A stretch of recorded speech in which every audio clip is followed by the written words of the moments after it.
We finally have the answer. And I think the lessons we can learn from this is that hard work and persistence really do pay off, and that it's also helpful when companies repeatedly make disastrous decisions. I am of course talking about the recent D'Addario scandal, which I'm sure you're as bored of as I am at this point.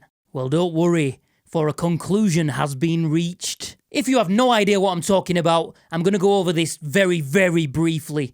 Or if you want the full explanation, parts 1 and 2 are in the description. D'Addario were accused of using generative AI in this video for their new string launch. They denied it and mass deleted comments and blocked anyone who left a negative opinion, citing employee safety. It hit the news headlines and it became the new hot topic for YouTubers. Then D'Addario posted a response video recorded on a phone trying to prove that AI wasn't used, but it only caused more outrage and confusion as there were major differences from the original, including the guitar playing completely different notes. And then even D'Addario Canada turned on its own company. And you probably sat there thinking, my god, this is all ridiculous and a total waste of time. But every small victory is a step toward a more honest existence and a step away from corruption in these darkest of days. And the pursuit of truth and justice is never a waste of time. This is how we end up living in dictatorships, man, when we stop fighting for the truth. And you can't spell Mussolini without Suno. Why did I say that? Don't leave that in. Anyway, here's what happened next. First, I got an unexpected message from the CEO of a well-known music distribution service. Now, this message contained a lot of big words, but allow a simpleton like me to translate. The professional scanning technology showed not only that they used AI, but showed a 73.88% match in particular for Suno. He also said that the percentage would probably be higher if it wasn't low-quality audio ripped from a video. And then, a producer who works with Riot Games came forward with a full forensic analysis. Now this is pretty damning. Alright, I extracted the audio. I'm going to drag this audio right down here that I just played, dropping it in this paid service that has a 99% chance of detecting AI. And it goes in here, and what do you know? I don't expect a company that makes guitar products, band and orchestra products to fully understand the science behind how audio can be forensically looked at in order to find synthesis signals and artifacts and codec artifacts in order to determine whether or not there's a forensic issue with the audio. However, here's a report for you that was generated by the tool that we use to make sure nobody is a dodo bird and sends us AI stuff when we work with them. So this shows a 94% signal strength chance of this being, wait for it, Suno. What do you know? Here we are, and it has gone through the synthesis patterns, it has gone through waveform integrity, spectral structure, temporal coherence, codec, and provenance signals. These are things that I barely understand. I've read about them because I've signed agreements to not use things like this. Here it is saying technical indicators, artifacts identified, high coincidence AI generation patterns, platform identified as Suno, audio synthesis, artifacts detected, characters, audio synthesis patterns, and there's about 47 seconds worth of artifact density. Basically, what it is saying is that scientifically, there is a signature, a synthesis signature built into Suno generated music that shows up in these detection software tools, these very forensic audio analysis tools. And all of the other things that exist out there, like isotope products for mixing and mastering, do not leave trace signals of deeper synthesis signatures and codec artifacts. Okay, so this is a science. I'm not here to like ruin anybody's life. I hope nobody's bullying this dude who did this. I don't think the company deserves that. But like, this is getting out of hand. I don't really have, on a personal level, I don't have time to be doing this. However, somebody's got to have a chat with D'Addario. We've gone past truth at this point. Ouch. Here is the full report if you would like to pause and read it. So at this point I had an idea. I asked two great local guitarists, Ryan Hall and Luke Carter, to recreate the guitar tracks for me.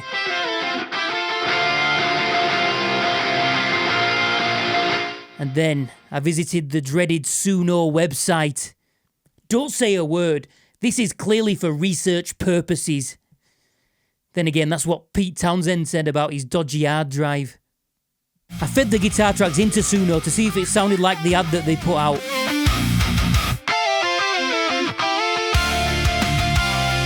It sounded quite similar, but ultimately, after all that, this test was inconclusive. Meanwhile, my friends at Rotorsound Strings put out a brilliant response to the drama, showing that not only do they not use AI, they record their demos to tape. Just makes my heart sing, man. This is why I'm with these guys. And then, Daddario finally went public with a full explanation. They answered all their problems and accusations perfectly, and we all lived happily ever after.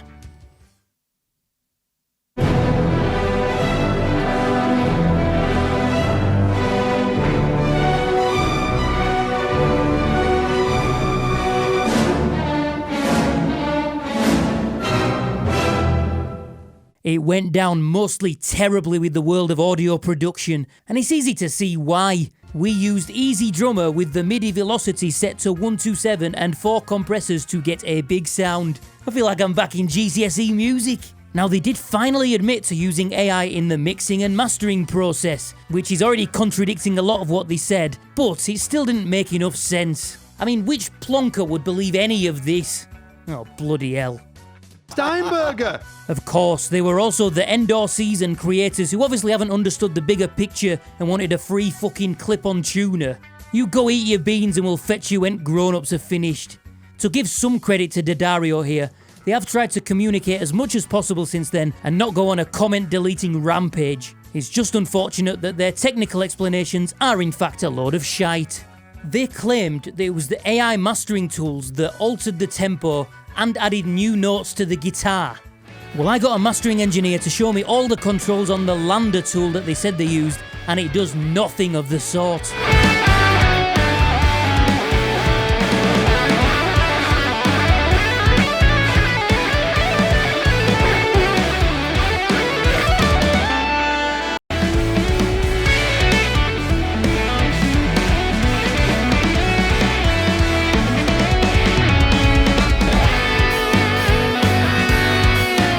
Production is not my area of expertise, but even I know they're talking complete bollocks here. They're trying to tell us that the mastering plugin they used changed the melodies in the guitar, changed the pitch and rhythms, and caused the tempo of the track to drift. Well, in a single moment, it all made sense. They said that the post-DAW software that they used modified a surprising amount of attributes like tempo drift, noise, and simplified some parts like the formerly 4-hit intro. Going on to say, the AI mastering tool changed the exported composition. Imagine taking a Word document to a second program that mixed up your sentences, but the font looked better. There's only one thing that would do that, and that's if they used generative AI. That has to be the conclusion. But was it the one employee pulling the wool over the company's eyes and feeding them a load of rubbish about plugins that they didn't understand? Or do the company know they've ballsed everything up and are attempting the worst cover-up ever while trying to protect their employee? There must be someone in this big company that understands this. Either way, we surely now know the truth. They did use generative AI, probably Suno, let's be honest. That is all we wanted the answer to in the first place. Instead, the people who have been fighting for countless hours trying to get to the truth, been screwed around, faced backlash from our own community, and just in general been entirely taken the piss out of. All I want from Daddario at this point is for them to say, yes, we have now looked at all the evidence, and yes, we did use generative AI at some point, and we can all move on with our bloody lives. The prosecution rests. I am over and out on this crap. We'll see what all of England has to say on Sunday. Right, I'm going to the pub.